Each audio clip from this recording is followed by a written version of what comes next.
get started. Welcome everybody here and on Zoom. I see that the microphone is ticking, so I'm assuming that the roof mics or the ceiling mics are picking things up, but shout if we become too quiet. It's my pleasure to introduce Professor Anna Watts from the University of Amsterdam. She's here to tell us today about work that she does with the NICER experiment. We're very excited to have her here.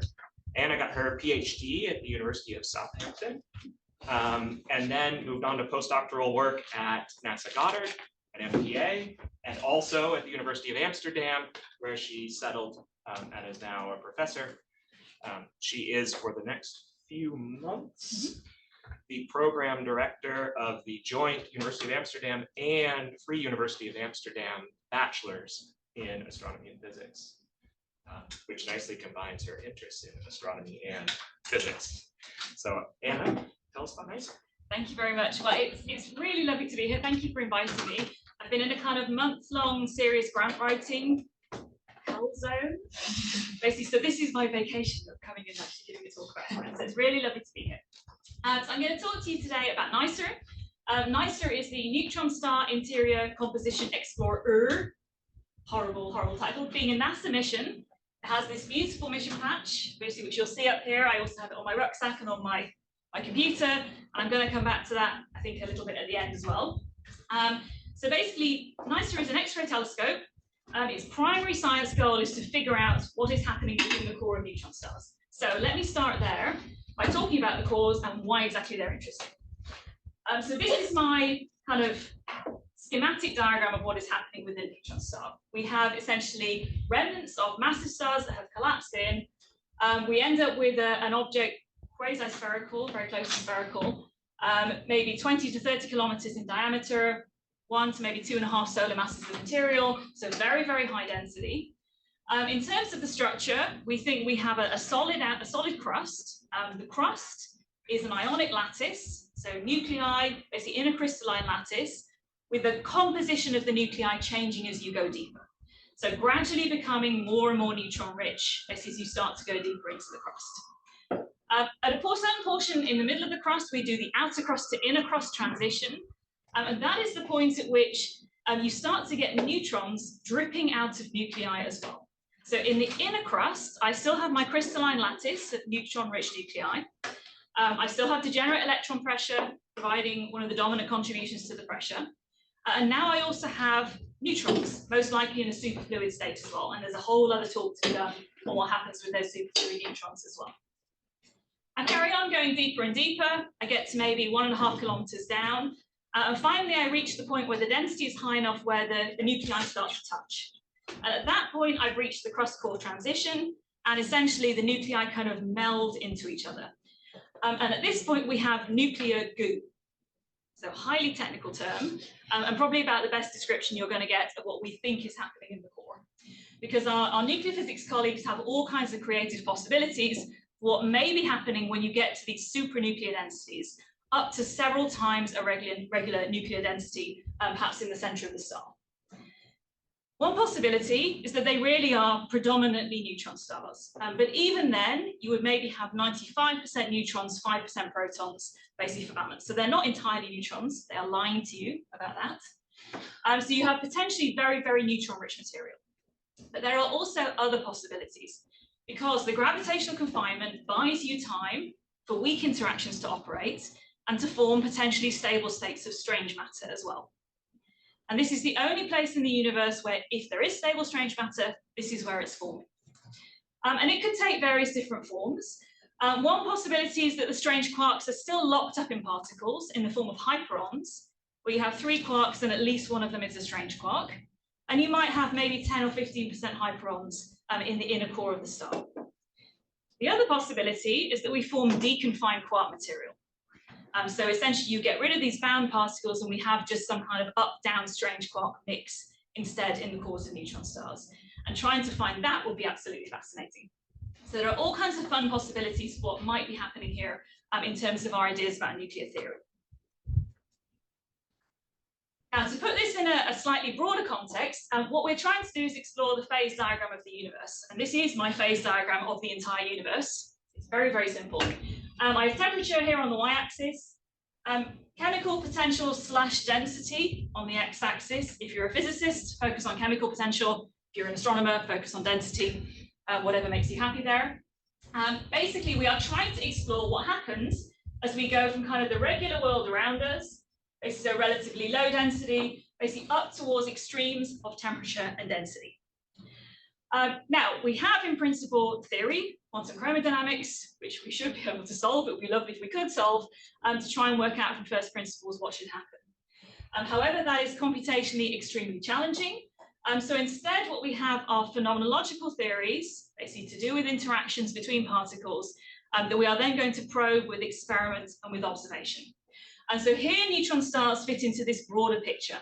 Basically, what happens as you go to extremes. Our colleagues working on heavy ion collision experiments, traveling down to Switzerland, for example, are probing this kind of high temperature, low to intermediate density regime up here. People working on neutron star mergers are working slightly in the middle regime. And if you're working purely on neutron stars, you're working in the high density, very, very low temperature regime. And so essentially all of these things fit together, but neutron stars basically are the places where you get this highly neutron-rich matter and this potential for stable states of strange matter. But we do form part of this wider continuum of efforts.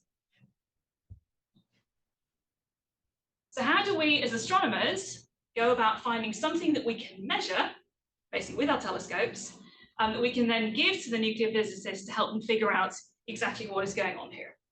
And all of the chain of logic that we follow is summarized in this diagram here. So what I've talked about so far is the uncertainty in core composition. Do we have just primarily neutrons? Do we have hyperons? Do we have deconfined quarks in the core? So this is kind of the microphysics, the types of particles present and the forces between them and the uncertainties there. This sets on the larger scale the equation of state, so the relationship between pressure and density within the neutron star. For those of you working on neutron star mergers going, hey, temperature should be there too. Yes, it should, but I'm going to focus on cold neutron stars. I will ignore temperature. It's one of the few things that I do not have to worry about. I have many other things to worry about, but in principle, this should be there as well.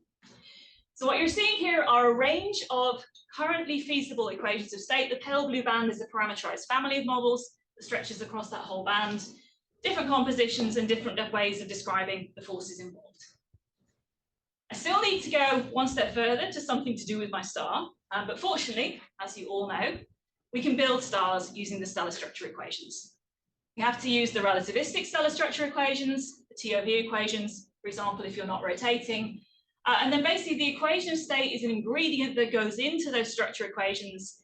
You pick a central density, you integrate outwards towards the surface of the star, and you obtain a mass and a radius. Tweak your central density, repeat again, and gradually you trace out a mass-radius relationship, which is what you're seeing up here on the top right. So this is the range of predictions associated with each of those equations of state. So to distinguish between them, we would really like to be able to measure the mass-radius relationship, ideally to a few percent, to try and distinguish between these models. So I still need something that I can actually observe. But thankfully, we have relativity, because the mass and the radius, together with the spin of the neutron star, set its exterior spacetime. Any photon traveling towards us from the surface of the star or emitted from the surface picks up the imprint of relativistic effects, which we understand extremely well how to model.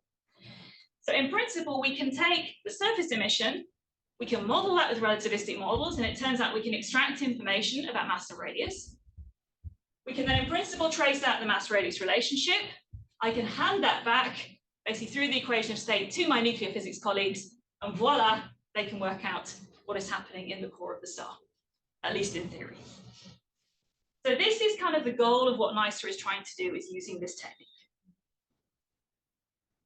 So let me now introduce you properly to NICER. This is NICER prior to its launch. Basically, the photo gives you some idea of the size, and I promise you these are regular-sized human beings, basically for context. It involves X-ray concentrator optics, basically with silicon drift detectors. It's a soft X-ray band detector, sensitive in about the 0.2 to 12 keV band, so similar to XMM Newton. In fact, only 52 of the detectors have ever worked. That was also the case before launch. And it's about twice the area of XM of Newton, but it has fantastic spectral and time resolution. This is one of my favorite pictures of all time of this spacecraft, because when my kids were a little bit younger, the oldest one is now a teenager and she hates me telling this story, so I have to do it. She looked at this and she said, "Mama, ninjas!" Yes, Mama works with ninjas. She now knows this is a lie as well, but this is still one of my favorite pictures. NASA launched in the middle of June 2017. It went up on a Falcon 9, and basically it is installed onto the International Space Station. Okay, so this is quite unusual for an X-ray telescope. Usually they're free flying. You can go online and find videos of NICE being pulled out of the trunk and installed on the space station. So it's a kind of a nice thing to actually watch. And of course, the nice thing is you can also take pictures of it, basically because it's stuck on the space station. So there is NICE up at the top. If anyone has the Lego International Space Station, there is no NICE on it, but you can make one. I have made one and stick it on the end. And Keith Gendreau, the PI, has a nice 3D print thing to make your own mini NICE to stick onto the model as well. And also you can take movies of it, which is even better. You actually get to see what your telescope is doing. So here is NICE on the space station, very sped up. It will swing around in just a moment and you'll be able to see the detectors. As it comes around, hopefully, you can see the solar panels of the space station. Here it comes around and there's the concentrator optics. It's a complicated environment to work in. We've other experiments going on in the vicinity. Sometimes there are spacewalks, basically which happens. So in that case, sometimes the instrument has to be stowed. It is designed to withstand being kicked by an astronaut, just in case, which is good. But basically, we have to obviously go along with the spacecraft, the ISS orbit. We have solar panels moving around, and that kind of sets where exactly we can look. And again, when also resupply missions come in, typically NICE is also stowed out of the way. But we take advantage of all the energy infrastructure, the data transfer, and so on, and that brings the cost of the mission right down, basically to kind of $40–50 million or so, which is cheap for an X-ray telescope. Okay, so there's NICE basically moving around in its orbit. So let me come back then to the technique that we're using. NICE is using surface emission, which I already said. However, it's also focusing on a very specific type of X-ray surface emission from neutron stars. We are picking stars that have hotspots of some kind, so that the spectrum and the flux essentially changes as the star rotates. And you can see here a nice little kind of cartoon movie showing some of the effects that we're using. In Newtonian gravity, when the spot goes around the back of the star, the emission vanishes. Okay. When you go into relativistic gravity, suddenly in this particular setup, I can see both poles of the star. And also now that the spot goes around the back, basically it doesn't vanish entirely. Okay, so this is one of the relativistic effects, essentially, that we're exploiting in our modeling. But we're not just counting total flux, we're also looking at the full variation of the spectrum in order to do our modeling. Now, in doing the modeling, basically everything will depend on the mass and the radius, but also a host of other parameters as well, like the hotspot location. And those are parameters in the modeling that we do as well. The particular class of neutron stars that we're looking at are X-ray rotation-powered millisecond pulsars. So these are old neutron stars. They've gone through an accretion spin-up phase, basically where they've accreted matter from a companion, and they spun up to millisecond periods. Some of them are still in a binary system, but no longer accreting. Okay, so for those stars, sometimes we have information from radio timing because of it being in a binary. So we can get perhaps an idea already of what the mass is, perhaps the distance and also the inclination, which are very, very useful to us. But not all of them. Sometimes the companion is completely gone, and then we just have an isolated star. So this is the kind of classic picture, essentially, of the dipole. The X-ray hotspots are coming due to return currents in the magnetosphere. Basically, so we're getting kind of particles, accelerated into the surface, deep heating in the magnetic polar caps, and those hot polar caps are what are emitting the X-rays that we're picking up in the pulsations. So that is the basic idea of the stars that we're looking at. Right. So let's come on in a little more detail to how the process works. We call it pulse profile modeling because we are modeling the pulsation and its profile. First of all, we have to have data. So what you're seeing up here is an actual NICE data set. This is our pulse profile. Huge amount of work goes into making this with data cuts and selection, and then we get sent it by email. No NICE observing for us, unfortunately. People just send us a file like this. Basically, what it's showing you are the number of counts or photons binned by rotational phase bin of the neutron star and energy channel, okay, that the photon arrives in. Okay, so this is what is detected by the instrument, but there's a very stable rotators and we can assign photons very precisely to a rotational phase bin. So this is the data we're trying to model. We then need to have a physical model of what is happening because we're going to do Bayesian inference, so we need to have some way of generating synthetic or simulated pulse profiles to compare with the data. So I need to build my physical model. I have my neutron star with its space-time, which I can model very, very well, with the rotating of lateness, for example, put in there. I have to put a distance in, I have to put an observer inclination, which I may not know ahead of time. I have to put an atmosphere model in there for a thin atmosphere layer on the surface.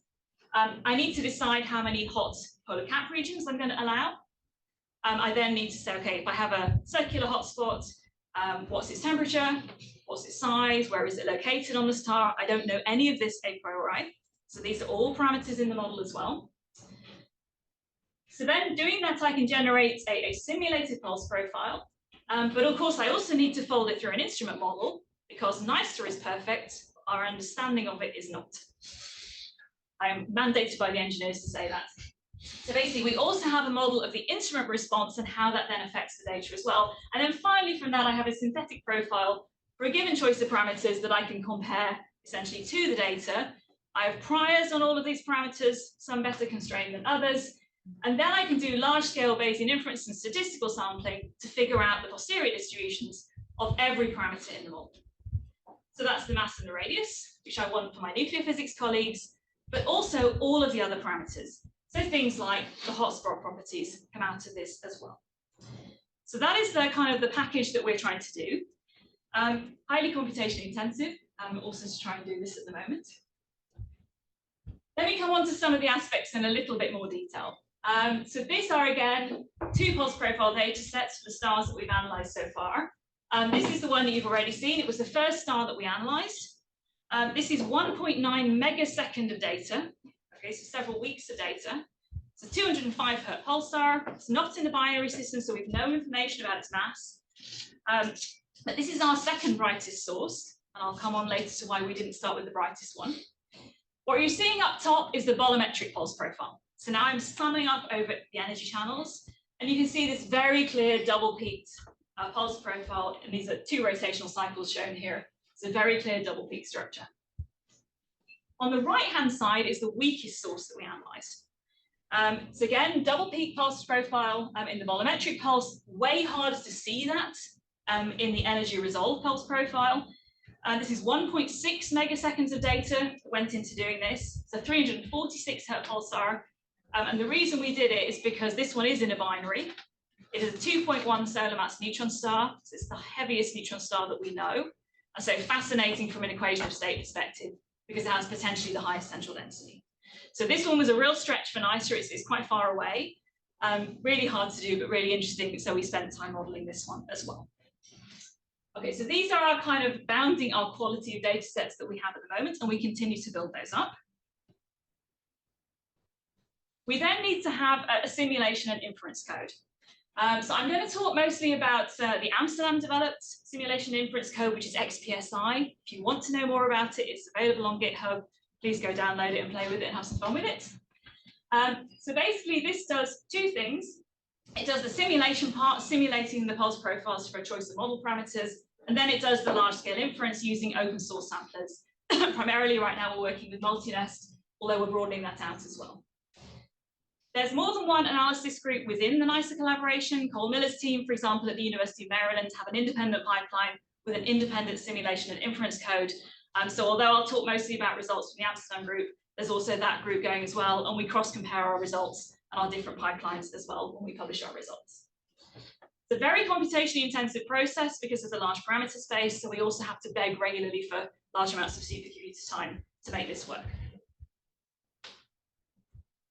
So before we got started on all of our analysis, we did a lot of cross tests on the ray tracing to make sure we were doing things correctly, and we've also done some parameter recovery simulations, and we continue trying to build those up as well.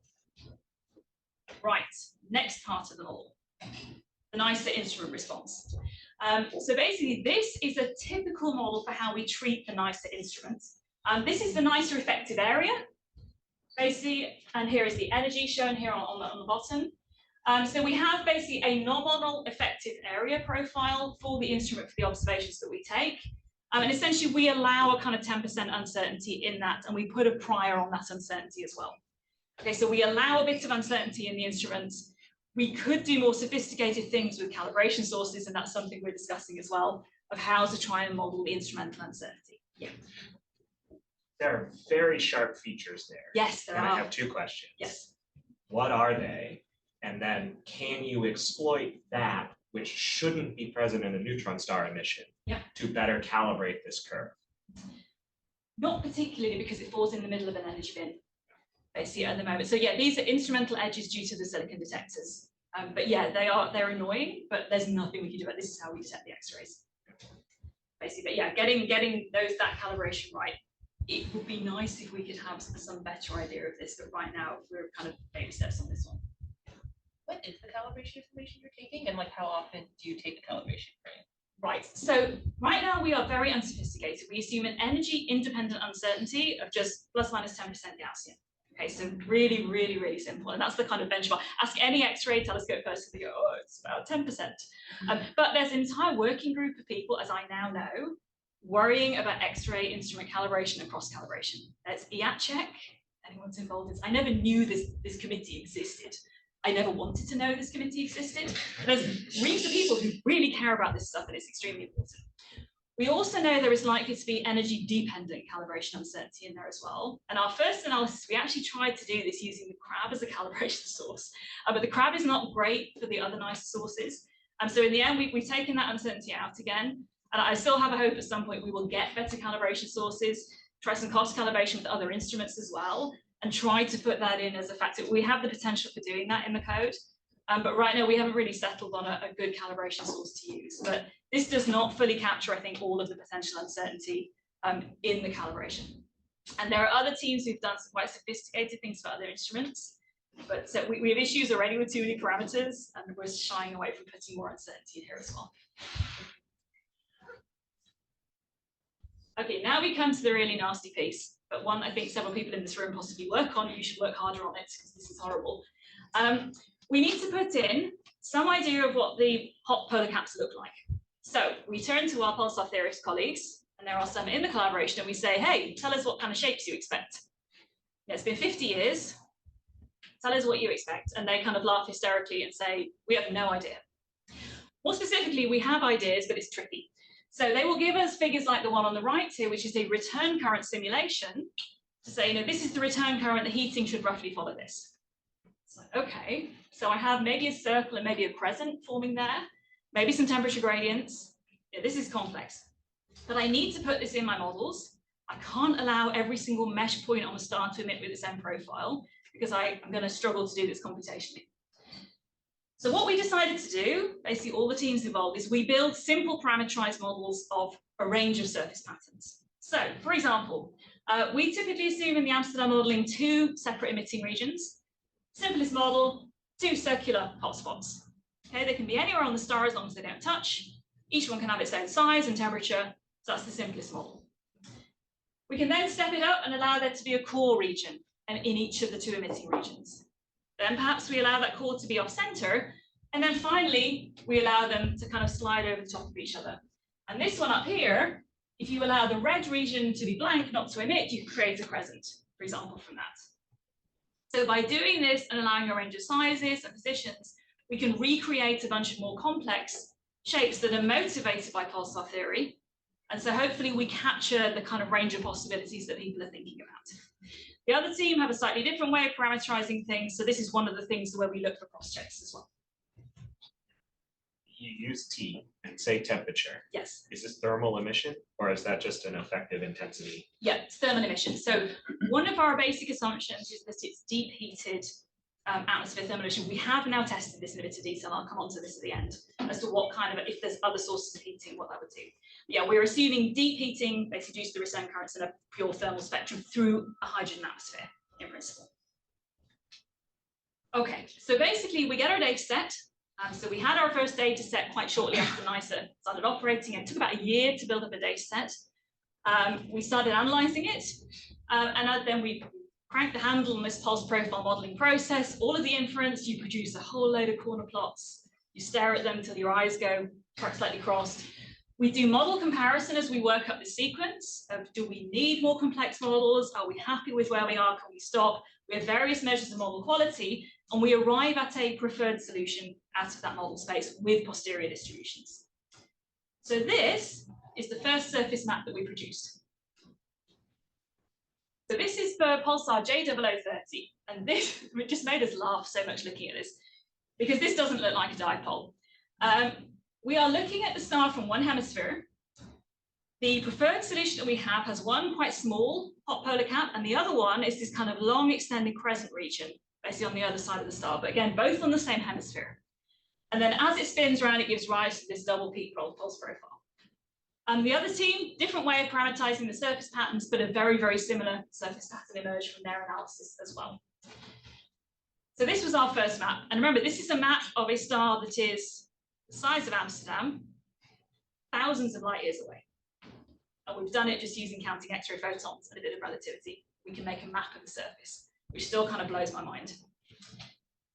Now, you will notice it is not looking like that. There is no way you get that from this kind of hot polar cap region. We need something for the magnetic field locally to the surface that would look a bit more like this. So perhaps an offset dipole, perhaps some kind of quadrupolar component as well. We spent a long time discussing in the collaboration if the crescent was a smiley face or a frowny face, which was allowed by the pulsar theorists, and I don't know what they've decided yet, but this is something that we then hand to them and say, okay, how do you make this pulse profile? Yeah, this is really, really tricky. And my thought originally was when we publish this, we'll have within a couple of weeks, some pulsar team will arrive and go, there is no way that this explains the gamma ray emission or explains the radio emission. Forget it. You guys have allowed too broad a range of prior space. And sure enough, several weeks later, there was a pulsar team paper, but thank God actually saying, this is not crazy. You can actually make this work. So that's nice. So this is something that we're still actively discussing with people and working on. I think there's a lot of room for improvement here as well. There is then the question for all of you working on core collapse supernovae, stellar evolution, how on earth did you get this? Okay, these are old stars. Was it born like that? Did it turn out like that through accretion? Basically, so that's also one thing we're taking a look at. Pushpita Das will be moving to Columbia in April when she's finished her PhD, has been looking at what it means for accreting pulsars during the accretion phase. If the field looks like this, would we see them as accreting pulsars or not? And the answer is no, maybe not actually. So we're now doing some detailed 3D simulations of this as well to try and understand the implications of this kind of field structure for the accretion phase. But you know, big question to everyone working on this, please try and figure this out because this is kind of fun. We've also done this for the massive pulsar, which was the second source. It was not a source that we had intended to analyze next. We'd been planning to go on to our brightest source at this point, but then our radio pulsar colleagues dropped us this 2.1 solar mass neutron star.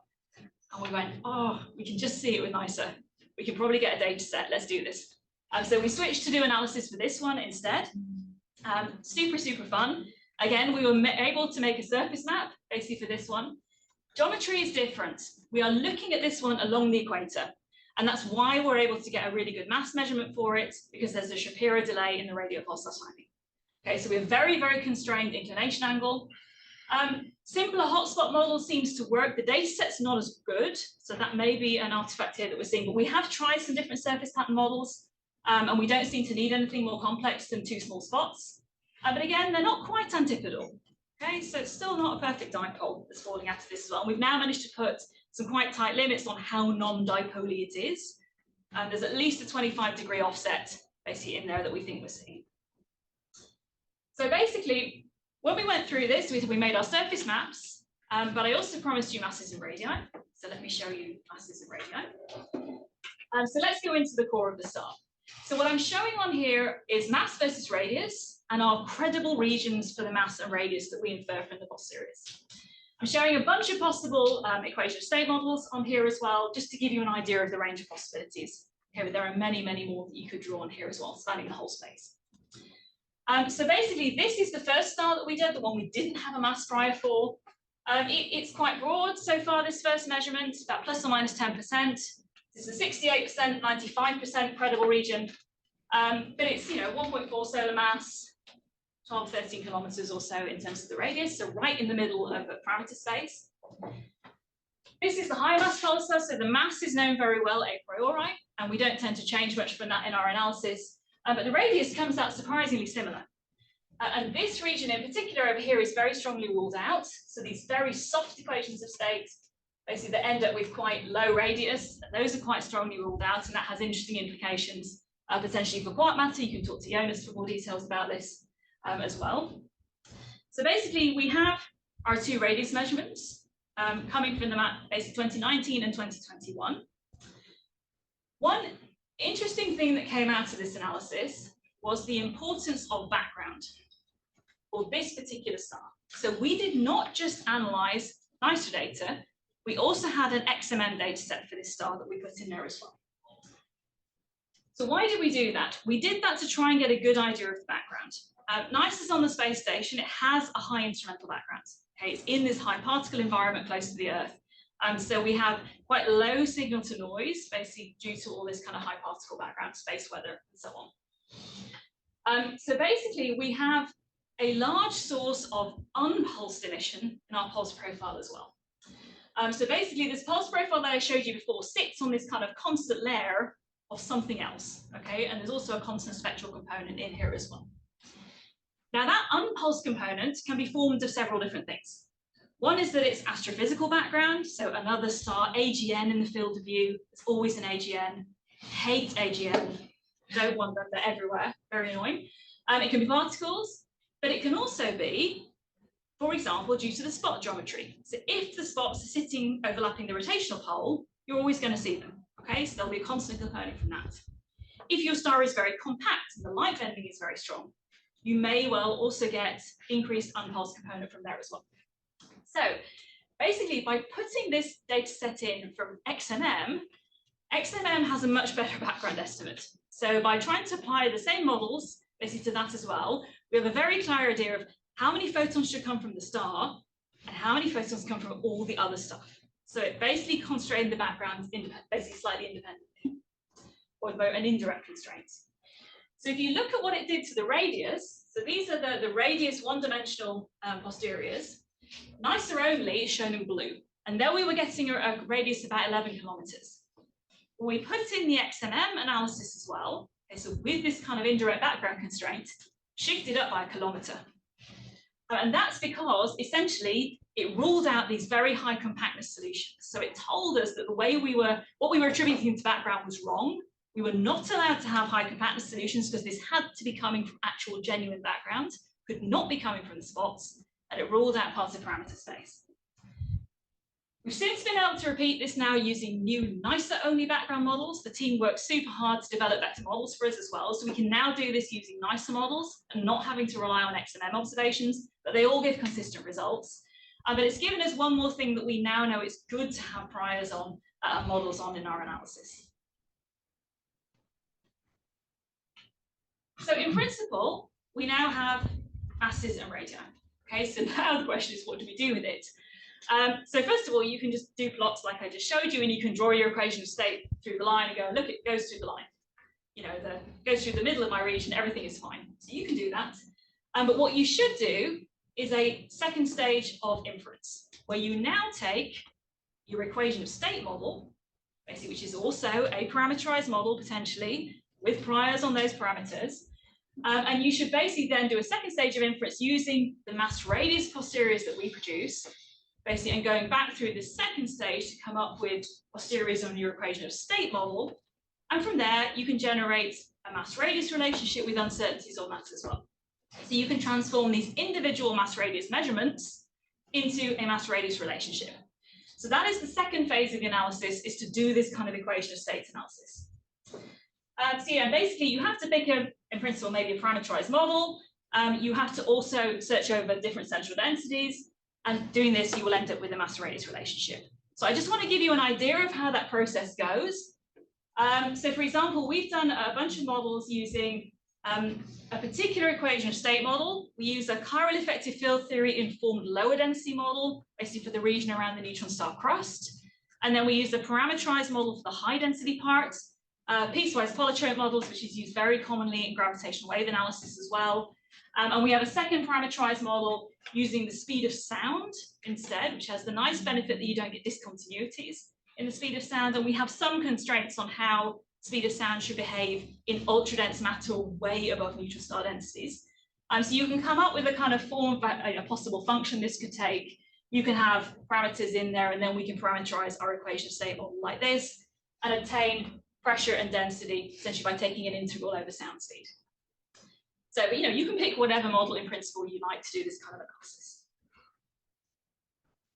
We can then run through this second stage of inference. So first of all, you need to look at your prior space, basically to understand what your model is doing, and you will find, no matter how open you are with your model, it's a model which is basically a sum of terms. Let's say you pick uniform distributions on all your parameters, it's still going to end up peaked somewhere. Okay, so your prior model will have a preference to mass radius relationship. This in black is the 95% prior space on those two different parameterizations that I talked about. And you can see they have slightly different preferences. Basically, this space extends more to higher radii, for example, than the other one. So it's good to keep an eye on your priors. We can then, first of all, say, we know we have 2.1 solar mass neutron stars. Radio people have measured that. It's a very, very important constraint. And that already cuts you down to these green regions shown here, basically for the two models. And you see the different shapes because of the different parameterizations. So that already cuts your mass radius relationship in principle down by quite a lot. We can then go ahead and add in extra constraints. So what I've now put in here are the first mass radius measurement that we made with NICER. And I've also added in, there are lots of gravitational wave people here, so I've added in the two tidal deformabilities that we have from gravitational wave measurements. So you see things shifting about a little bit as I add those in with the same equation of state model, and the mass radius relationship shifting a little bit in there as well. Now I can pop in the radius measurement for the high mass pulsar, and everything shifts and narrows a little bit extra. So basically, as we start to combine these measurements, you can see the mass radius band narrowing, and it kind of looks impressively narrow, but the priors are still important in here as well.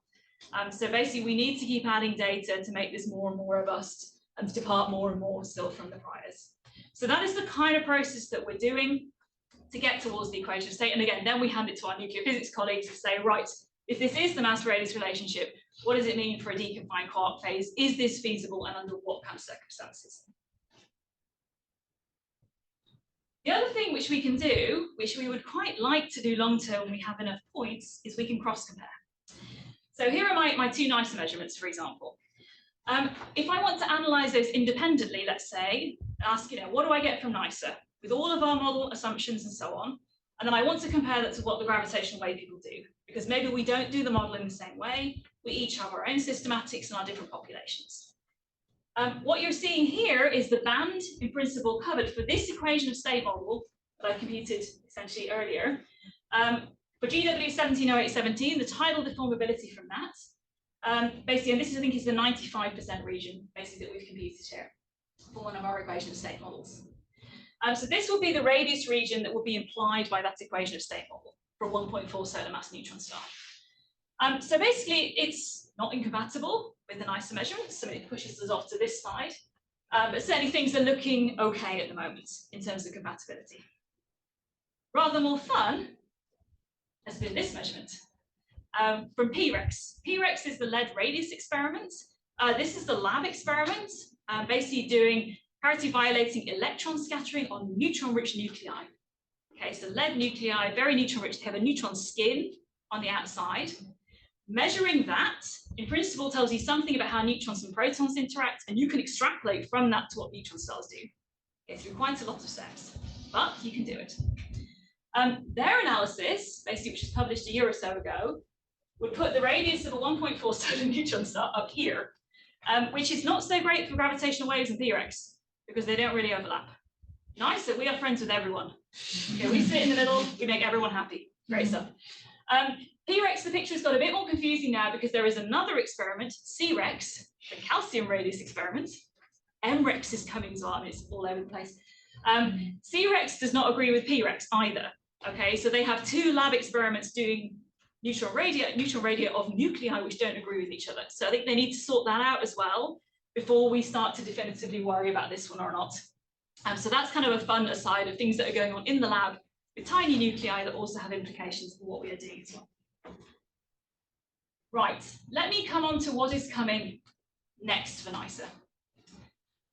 We have 7 sources in total that we can analyse that are bright enough for NICER to build up data sets in a reasonable amount of time, pending no one discovering some other core source that we haven't looked at yet. NICER is definitely going to run until 2025. We hope it will carry on beyond that if the space station survives. No one else apparently wants our slot on the space station, which is good, so please nobody ask for it, because we'd like to keep this experiment running. And it does all kinds of cool black hole stuff as well, so plenty going on there. NICER has one minor issue right now. It has a light leak. There was a micrometeorite strike, which has caused a small problem with light leakage. For our sources, for the mass radius analysis, it's not a problem. We don't have to worry about that, but some of the target of opportunity, things have been hit by that a little bit. But there are discussions ongoing about how they might do a repair for that, which is, again, on a free-flying satellite, you would never even be able to discuss this possibility. On a space station, you can, which is outstanding. Right, what have we got coming? 3 of our sources don't have mass priors, so we have no idea where they're going to end up lying. 2 of the ones coming soon do. The next one to come will be this guy, 0437. It is a 1.4 solar mass pulsar, plus minus 3% basically on the radius. So we use that as a prior. It's our brightest source. It is a pain because there is an AGN in the field of view. So we have to observe it off-axis, which means that it took us a while to figure out what the right instrument response should be for an off-axis observation. But it's a beautiful, complex data set. I have a graduate student, Devashi Chowdhury, who's been working on this for ages. The data are too good. But we have an answer for that one. We're doing cross-checks now in the collaboration, and that one I hope will be coming very, very soon. We have this guy, high mass neutron star, more complicated spectrum. We may need to deal with a non-thermal component in there as well, but that one will be interesting to see where it lies compared to the even higher mass one. So many more measurements coming, we hope, plus better data sets on the ones we've already published. As we get more photons, the uncertainty regions should in principle shrink. Now, this one, we've got an updated measurement coming very soon for the high mass one. Basically, that's coming very soon. This one is complicated. I have a postdoc who came in to do some really detailed analysis of this one. And it's driven her absolutely crazy, I think. So this was the result that we published in 2019. Okay, so having then analyzed the next source, we decided we'd like to do this with higher resolution on our sampler settings. There were a whole bunch of things we really wanted to test with parameter recovery and so on for this complex pattern that we came up with. So she took that data set and she did a really thorough reanalysis of it. Now, if we just analyze the NICER data, we poured lots of supercomputer hours into it, this comes out again as the preferred solution, the spot and the crescent, all good, weird, non-dipolar thing, mass and radius where they were before, excellent. Then we added the background because we have an XMM observation for this star. We had compared to the predicted background for XMM in our first paper, and we knew it was a little bit off, like a little bit, like a factor of 2 at some of the lower energies. And we thought that's not a big deal. Factor of 2, we're astronomers. Probably not an issue. It's an issue. When you put this in, so what you did was do the joint analysis as we did for the previous star, and everything changes. This star has a very, very multimodal solution space. And as you put the background constraints in, you gravitate now towards different preferred solutions. She also tries some more complicated surface pattern models with dual temperature components. And now we have 2 answers, which is fun, or 2 potential answers. This one is the first one. So now we have hotspots with, rather than single temperature components, dual temperature components. The background is now fitting extremely, extremely well. It's gone up in radius. The PREX people are happy. Okay, so if you work on PREX, this is your solution. We have a second mode as well. This is the second one. So gravitational wave people, this is your solution, basically, because you can have this one. What's interesting about these, so it does move around, okay, but depending on which solution you pick. However, the geometries are different and the surface configurations are different. They are both closer to being antipodal. So this very non-antipodal structure we had before is going away a little bit with these things. In terms of Bayesian evidence, the previous mode is preferred. However, this one appears to be more compatible with the gamma ray observations. So the pulsar theorists like this one a bit better.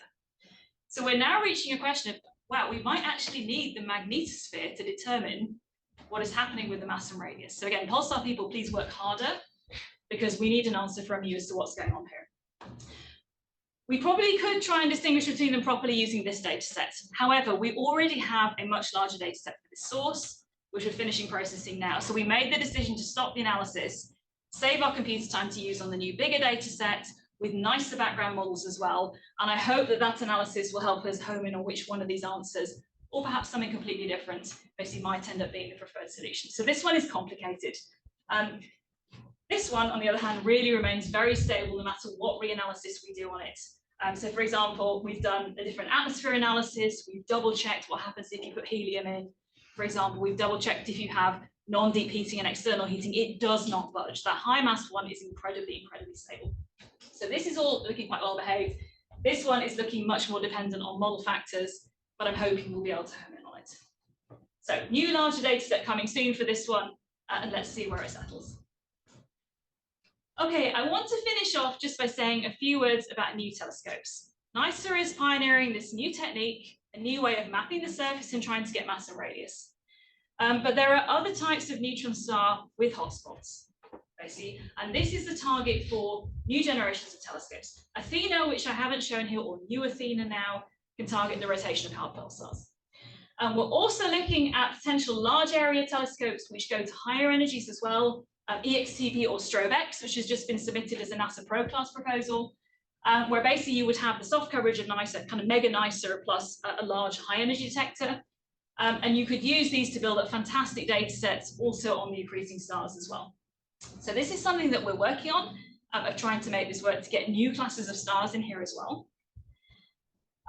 Different astrophysics going on here. We have the potential to do accretion powered pulsars now in doing this, where the hotspots now come from channeled accretion. But we have things like the disk playing a role, which we now have to deal with.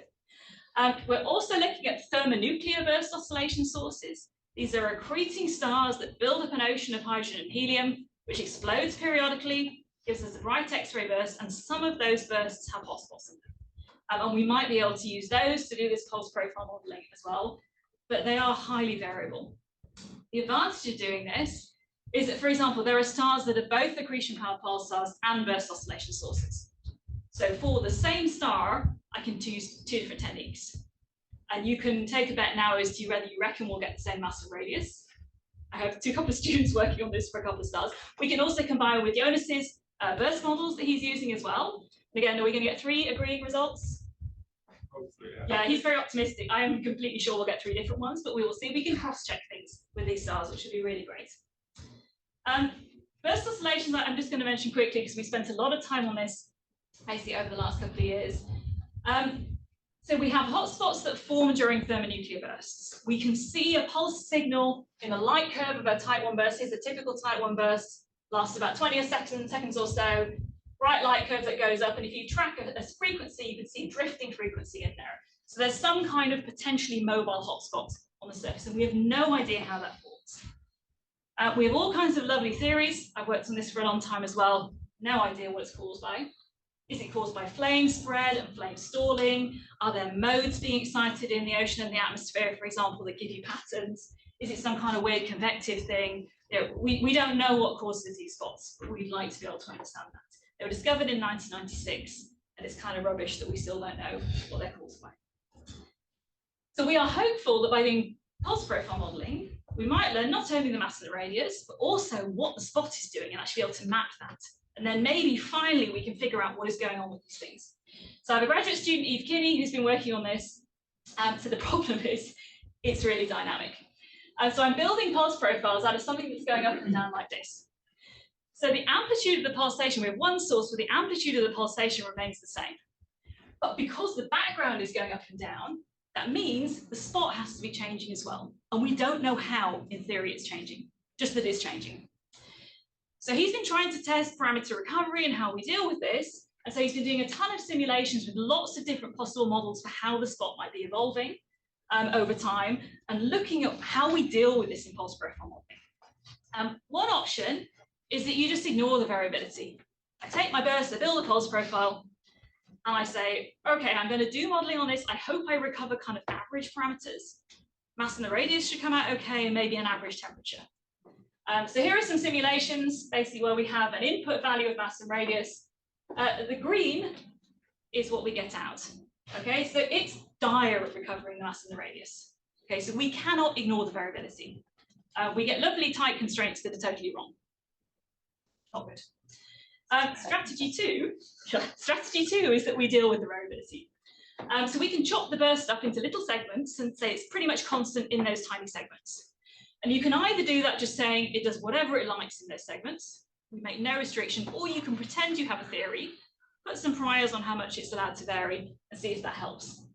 If you do that, the good news is you can then start to recover the parameters you put in, but computationally it kills you.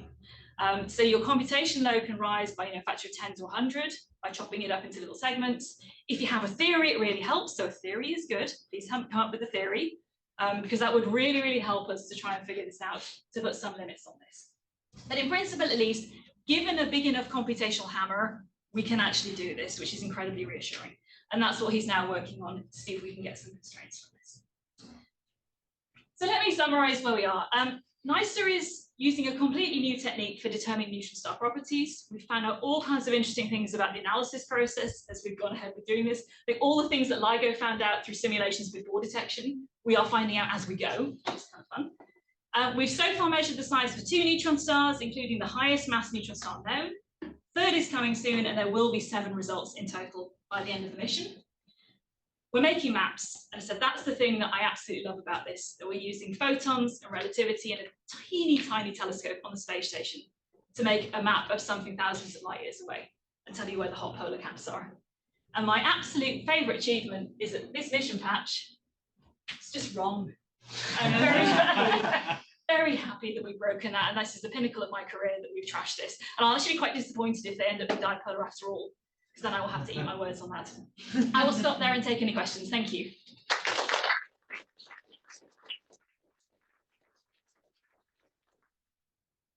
Other questions? You can just call on people. Yeah, I'll shout. Yeah. Can you elaborate a bit further? What's the problem with gamma rays in the pulsars? You said that one of the more stars fits better with the gamma rays and without. Yeah, actually, I can't go into too much more detail on this. This is something that our gamma ray people have told me, that the geometry, you have to look carefully at the precise geometry that they've come up with. So the 2 different modes have a slightly different alignment and a slightly different latitude of where the spots would be. Both of them are closer to anticicle, but one is kind of closer to being across the equator, and one is closer towards being towards the pole. And apparently one of those is better aligned with their current gamma ray modeling. Whether it is better aligned with all current gamma ray modeling, I don't know. This is purely come from one group within the NICER collaboration. Yeah, because you have to actually assume where those gamma rays come from. Yes, you do, exactly. Okay. So this is basically Alice Harding and Dora Waddy's group and their modeling. And so they say from their modeling, there's a preferred answer coming out of here, basically, which would be nice. I mean, the ideal solution is we end up non-dependent and one solution clearly stands out. But right now, they both appear to be equally good quality. Evidence favors the other one. And the pulsar theorists tell us in principle, they would like the other one to be fit. Interesting.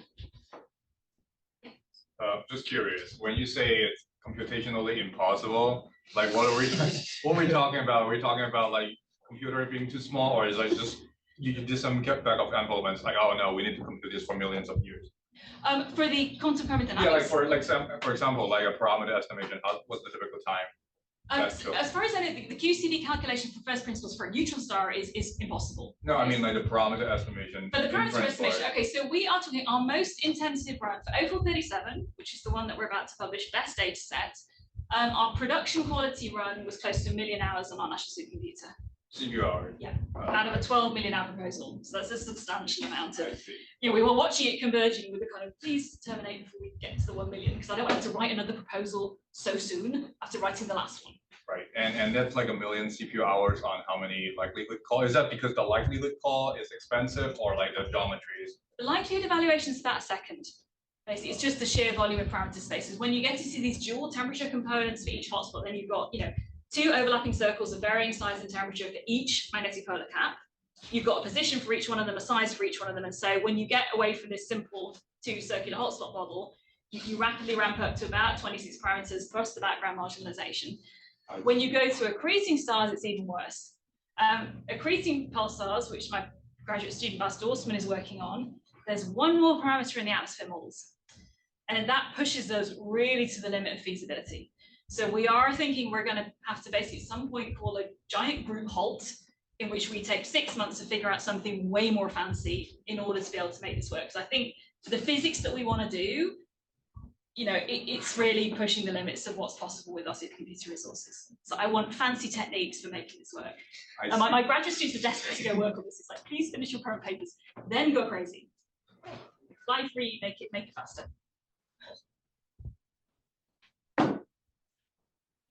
What are the theoretical limits on the surface emissivity that you can constrain? So Okay. like for the Yeah. Euclidean problem with no space-time, you know, it's just straight ray tracing onto Yeah. a spherical surface. You get for every YLM on the surface, Yeah. so for every L, Yes, you get one of the M's. yes. Is that improved because now you have all these nonlinear, you know, lensing effects and Doppler boosting and beaming and everything else? Yeah, so it does help, but of course it gives us a bit of extra uncertainty as well. I mean, our biggest limitation, I think, is on small scale features, so that we know with the current resolution we have with NICER, you know, of how many phase spins are sensible to do, what kind of energy resolution is sensible. There is a certain size below which we can't resolve. So your tiny spot, I don't know if it's a ring or Baby Yoda's face or whatever, I can't tell. There's no way to know this. So that's tricky. There are probably other regions of parameters, but again, I can't tell if it's a crescent or an oval or something towards the edge. So fine resolution is not something we can do. It's something we'll be able to do better with a larger telescope. I had a question about the 2D raw data plots you showed of Yes. the rotation phase and the energy channel. Yeah. If you could go back to one of them. Yeah. It was present for both of the stars where there seemed to be a non-pulsed component. Yeah, for this Yeah. one, for example, in channel 60. Yeah. Or maybe the right, I guess both of them. So What is that? These are the instrumental edges, basically, because this has gone through the instrument response. So you see these kind of features straight across coming from the I instrument. see. If you It's just saw not the some, like, simulated one non-thermal. before it hit the instrument, it's beautiful. You know, then it's your theorist dream, and then you put it through the instrument, it picks up all these choppy pieces, basically along the way as well. Thanks again, Anna. We have a reception. And I will say Anna's graciously allowed us to take her out to dinner. There is one more spot if someone would like to join dinner. Come talk to me. And first you come, one of you will be served.